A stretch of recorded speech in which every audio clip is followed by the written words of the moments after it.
I literally hate my real hair, and I hate my real hair, and I hate that I hate my real hair. Non-Black women spend just as much time in the salon chair as we do. Do you think it was easy learning how to glue a lace front on so that I could hashtag no lace on the post I did afterwards? Y'all ever think that non-Black women wake up in the morning and their hair is like, hi, I'm perfect? Like they roll out of bed and they shake 1, 2, and their hair is in some sort of perfect wave, you know, those perfectly laid hair you see on TV and all of that. Yeah, I'm feeling my hair. Look, I hate that I even have to point out non-Black women's hair struggle for you all to understand that it's not just us fighting with our hair, but here we are. And for my non-Black women, because I figured I have some of you that watch my content, please, this is not to bring you all down or some sort of comparison, okay? And for my beautiful Black women, this is not to also make light of your hair struggle, but for you all to see the picture that every person have their own hair struggle. Do you understand? Hi, I'm Essie and you're welcome to my channel where the conversation is real and Essie's got the tea. On this channel, I teach Black women how to grow, love and embrace their natural hair, and will also challenge the narrative that wigs and weaves, non-textured, because I literally have a wig on right now, is better than our natural hair, which is not true. Okay, so Jackie Aina made a video a few days ago where she was addressing some comments she gets whenever she's like, you know, putting her hair in the wash and go, because that is her staple, that is her go-to hairstyle. And sometimes she would see comments from non-Black women telling her, oh, I didn't know you had to go through this, oh, I didn't know you put in this, you do this, you take this long to put your hair in that particular style. So she was saying it was given, oh, I didn't know you wear this much makeup, kind of. I'm going to show you guys the video real quick. Unpopular opinion about Black hair: be careful how you speak life into your hair around company. People are listening. There are a lot of cultures who use Black women and our plight to boost themselves up. And I personally do not want to have negative conversations around my hair type, my hair texture with non-Black people. Every time I do a wash and go or an install, or honestly something that anybody with hair participates in, whenever a Black person does it, it turns into a spectacle. The comments that I get are very much giving, I don't need all the makeup, but like the hair equivalent of it. I did a wash and go routine and there were several non-Black people in the comments talking about, I could never. Oh, I had no idea it took all that work to get your hair to look like that. Ma'am, you're not a natural blonde. You have wavy hair. You've seen a diffuser and you know what purple shampoo is. Y'all think we don't know what K-tapes are? Non-Black women spend just as much time in the salon chair as we do. For some reason, it's this very, ooh, I could never when it comes to Black hair. At worst, it's a microaggression, because have non-Black women let you believe it. They want you to think they wake up naturally, their hair requires no effort whatsoever, and that you have to put time into your appearance to actually make your hair look pretty. That's what they genuinely want us to believe, especially those with color services, especially those with textured, wavy hair types. We need to discuss how some people don't actually have self-esteem. They navigate the world in a, at least I'm not Black, type of way. And conversations like these make them feel better about themselves. It's literally the hair equivalent of, I can't believe you wear all that makeup to look pretty. Girl, who asked? Y'all, just a friendly reminder, your hair and all of its glory deserves so much more than to be treated like a spectacle by people outside of your culture and your community. People are watching, people are listening, and they're using you to boost their own self-esteem. We know that white women specifically have a long, layered history with the relationship to Black women's hair in general. So let's not feed into it, and let's get on our Zoom, honor ourselves, love into ourselves. Even when we don't feel like that, just keep quiet. Don't get on here and tell people how much you don't like doing your hair and how exhausting it is, because that makes other people feel better about themselves. That's my TED Talk for the day. Thanks for listening. That's the video where she was talking about. So that's the video. What do you all think about that? Do you all find it offensive when non-Black women tell you, oh, I didn't know you had to put in that much effort. I didn't know you had to spray this and that. I didn't know it took that long for your hair to look that good. Would you feel offended by that comment? And this is something I've always addressed on this channel, how we put out our hair struggles, our hair hates, our I don't like my natural hair, my hair could never, my hair is ugly, I wish I had this hair, I wish I had that hair. We always put it out like on full display, like some sort of painting at the gallery or some sort of sculpture at the museum where people can just easily waltz in, have an opinion about. To just be like, oh, I like this painting, I like this one, this one doesn't look that good. We give them that opportunity to have a lot of things to say about us, and that was exactly what she was addressing in that video. And this is also the things I've been saying. We put out too much hate, like the hate we have for our natural hair, on full display. And this is a typical example of what I'm talking about. If you were born with like hair in the threes, then you should literally just thank God, because I literally hate my real hair, and I hate my real hair, and I hate that I hate my real hair, and I hate the fact that I don't feel confident with my real hair, the hair that grows out of my head that God gave me. But I don't like anything about my real hair. I don't like the way I look with my real hair. I spent like 2 hours trying to put my hair in a ponytail so that I could go somewhere, only to sit here and be like, bitch, I'm not going nowhere because I look fucking ugly every time I wear my real hair. I hate wearing my real hair, especially like if it has to be in the curly state. Like, if I probably would have blow dried it and like flat ironed it and then tried to put it in the ponytail, it would have been more tolerable. But like the bitches that could just wet their hair, put their stuff in a ponytail, whether they have short hair or long hair, they could just wet it, brush it up, takes 5 minutes, shake it out in the shower. Like, I'm jealous. Y'all really get on my damn nerves. Every time somebody say something on this app when they black and say something about hair, color, or whatever, y'all always talking about some colorism. Baby, I am black as fuck. Literally black as fuck. Never been racist a day in my life. I love all races. Like, never been a colorism. Y'all saying it because I'm saying that 4C hair is not the best hair, and it's not. Let's just be honest here. What the hell? It's two different types of hair. They got good hair and they got bad hair. I don't give a damn what y'all saying. Oh, it's no such thing as bad hair. Yes, the fuck it is. And I'm just saying this for myself because I have bad hair. My hair is nappy as shit. Why y'all think I keep something in my motherfucking hair? Because I don't want to deal with it, because it's just too much to deal with, because it's nappy as shit. So yes, they do have two different types of hair. They have good hair and they have bad hair. And they also have okay hair. So let's just say 3 types. And y'all want to say, oh, it's no such thing. You're comparison types of hair. Bitch, they have different types of hair. Like, if y'all want to be for real, let's be for real. I know somebody with good straight hair, good curly hair, medium natural hair. Bitch, my hair is nappy as shit. The back of my hair, I got bees in the back of my shit. Y'all think I'm going to sit here and lie and call that shit good? That is not good. This hair is terrible. When is y'all going to sit here and be real with y'allself? Y'all always talk about colorism and just because I said something about 4C hair. 4C hair is not the best hair. Like, let's be for real. It's not. And that's okay. Y'all always sitting up here trying to, like, make a point. Like, I said what the fuck I said. They have different types of hair. Like, let's be for real. But I never gave racist. I never gave that. I love everybody. I'm black as hell. I might be light-skinned, but bitch, I am black. I am African-American. The reason why a lot of you think that non-black women don't have hair struggle is because you bought the hair on your head. The hair on your head is a wig. It's been processed. It's been carved to perfection, that all you just need to do is to put it on your head and probably just brush, spray a little bit of water, iron it, flat iron it if you want to, and it's just easy. But it is not like that for non-black women. I'm not saying this because I have first-hand experience. I watch movies, especially K-dramas, and there is this American movie that I saw. This young teenager was dragging the bathroom with her brothers, and she was screaming, I have to wash my hair, I'm gonna be late for school, I have to wash my hair. And the brother was like, you can just wear your hair like that. And she was like, no.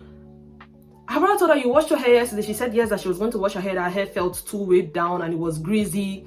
After washing her hair, even though she said she was late for school, she had to blow dry that hair that morning. She had to blow dry her hair that morning and still flat iron the hair to perfection, just to reduce the frizz and all of that. And she was still complaining that the hair didn't turn out good. In K-dramas, if you see them at night, you see them, they pull rollers, especially if they have like fringe, they pull rollers at the top, the fringe, to roll it so that the next day they can just easily remove the rollers and the fringe is perfect. But you guys complain about putting your hair in braids and banding method to keep your hair stretched for the next day. You complain about that. These women do not wake up in the morning and just, they just wake up, have their bath, do their face, skincare, and go and don't touch their hair. They touch their hair, but they don't put it out there. Most of the time, there are some of them who talk about how their hair is frizzy, probably what to do with the hair, but you never see them talking about it in the most negative light, the way we black women do on social media. If it's not carpet hair today, it is sheep wool. If it's not sheep wool, the most useless and negative words I have ever heard in my entire life. That is the kind of thing we use to explain and describe our hair texture. And it's not nice. So you have a wig and you just wake up in the morning because the wig is not going out of your head, so you do not really understand the struggle that these people have to go through. I have a lot of comments. People in the comment section were agreeing with Jackie, saying, oh, they are not natural blonde, they have to maintain the blonde, they have to do this. And I'm like, oh, so a lot of you, like most of you, are aware that these people don't have it easy. So why do you always like to take cues? Why do you always like to act like they have the most perfect hair? I mean, their hair is perfect for them, and our hair is perfect. But why do you always have to act like our hair is the problem, like there is something wrong with our hair? Do you know what it's like to wash your hair every single day? I never want to deal with that. I do not want to wash my hair every day. I'm all for keep your scalp clean and all of that, but I will never wash my hair every day. That is what they have to go through to reduce the grease. I don't think it's all of them that have greasy scalp, but for those who have greasy scalp, they can't skip wash day even for 2 days.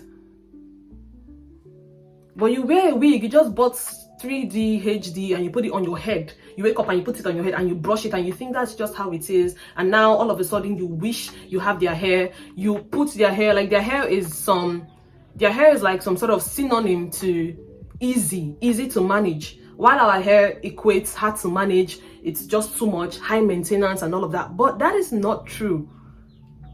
I'm going to show you a few comments. Let me just adjust my chair. I'm going to show you a few comments that some non-black women were telling me about their hair and the things they struggle with. I'm going to leave it on the screen.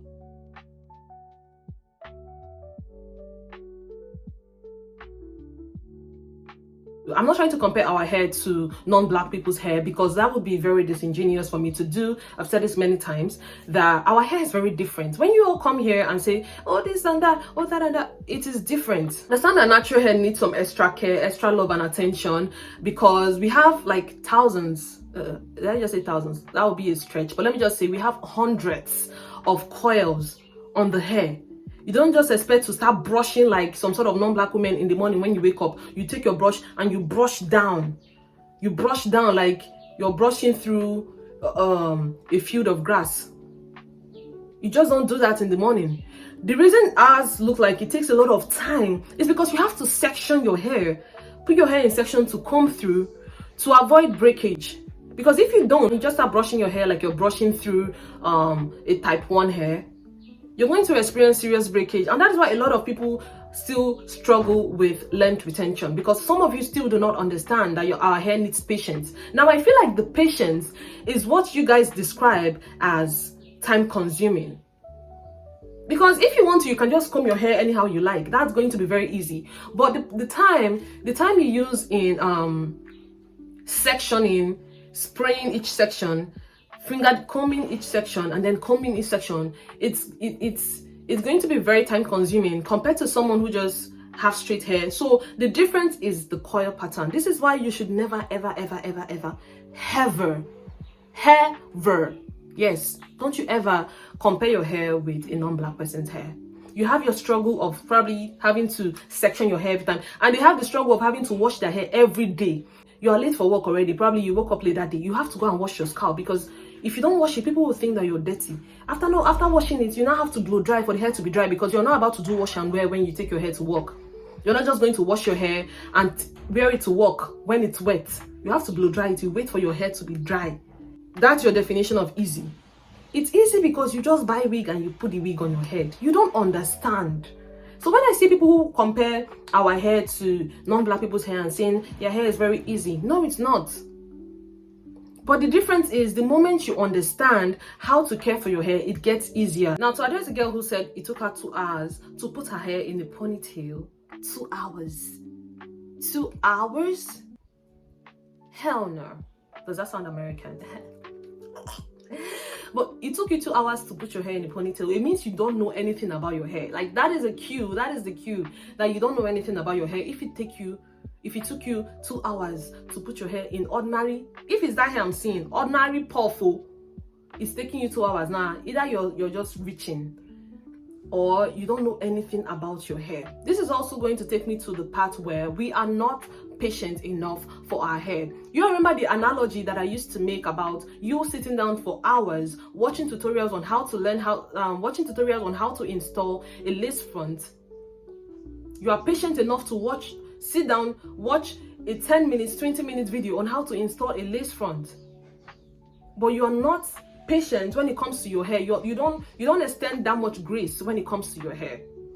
This is exactly what I'm talking about. This lady also explained it just exactly how I always explain it. Do you think it was easy learning how to glue a lace front on so that I could hashtag no lace on the post I did afterwards? Do you think that was easy? When we've made mistakes and the wig didn't lay quite right, did we go back to our natural hair or did we try again? Even having a pixie cut. Do you know how hard it is to try and work out how to get the right mousse to do the thing where you flatten it down and then it comes out swoosh swoosh in the morning when the do-rag comes off?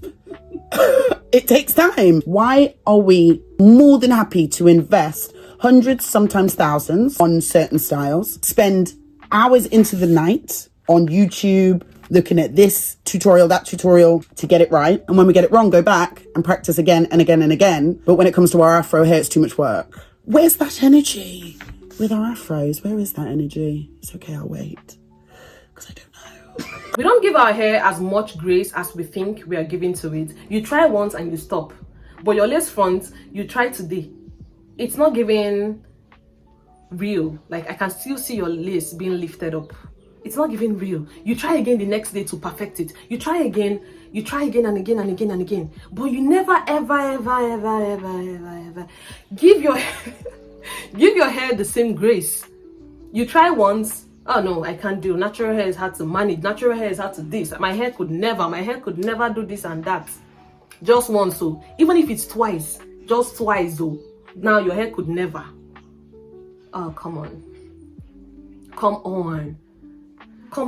When you were admitted in university, that course, you just didn't learn that course.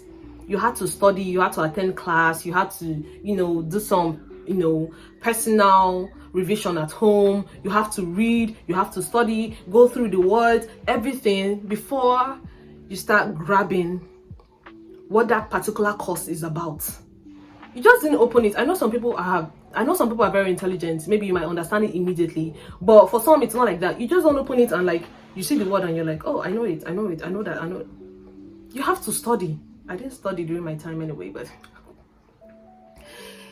you have to study through to understand that thing, something that you're not used to. I understand that it can be very hard. That is why you need to do it repeatedly to get used to it. You need to do it consistently. Once you start showing up and you're not giving up and you're consistently or repeatedly showing up, it gets easier with time.